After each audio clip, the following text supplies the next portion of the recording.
so if you've never grouted thin brick before, there's a couple steps you probably want to take if you're going to be grouting it. You can smear grout it, but then if we take a look and see how rough the pores are on the brick, those will all get full. So if you do it and you're going to do it and show it in your mock-up, so that's what they're going to end up with, that's fine. But maybe they don't want all those pores filled with the grout. Well, that's where this comes in as a grout bag. Now, grout bags they're really nice. They used to be just almost like a fabric, and they would leak a little bit. Now they're plastic lined. What I like to do is they make tips for them like this, and I glue them up inside of the grout bag.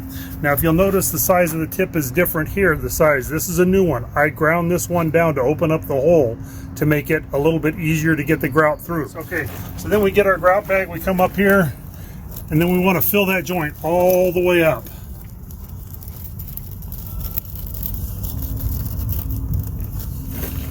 We fill these joints all the way up.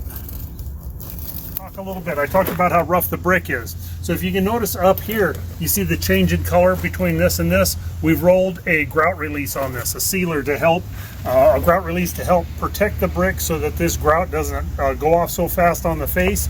Gives us a chance to clean up. So now if we're going to tool the joints, which this job calls for a tool joint, this one's calling for a concave tool. So they make these tools like this. They make some different types, but here's a concave tool like this, and all we're trying to do is get this to compact in the joint. So we want our grout to have started to set up where it's getting there.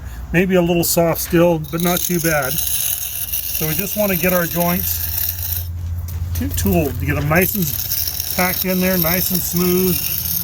Now we're ready for wash. This is set up a little bit, but this is a high performance. I think it's a ANSI 118.7 grout, so it's a high performance cementitious. So it's got the calcium luminite cement, the accelerated drying cement.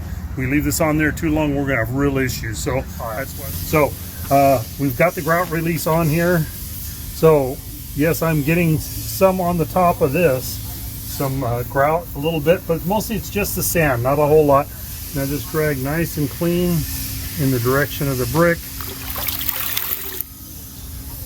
So lengthwise like this tends to work pretty good for us. Clean each joint, get them all nice and full. They've been tooled, they're concave as we were asked in our spec to do. So just a light rub. The stuff that's on the top isn't really going to get into those pores that much, and it's going to be mostly sand that you're bringing up on the top.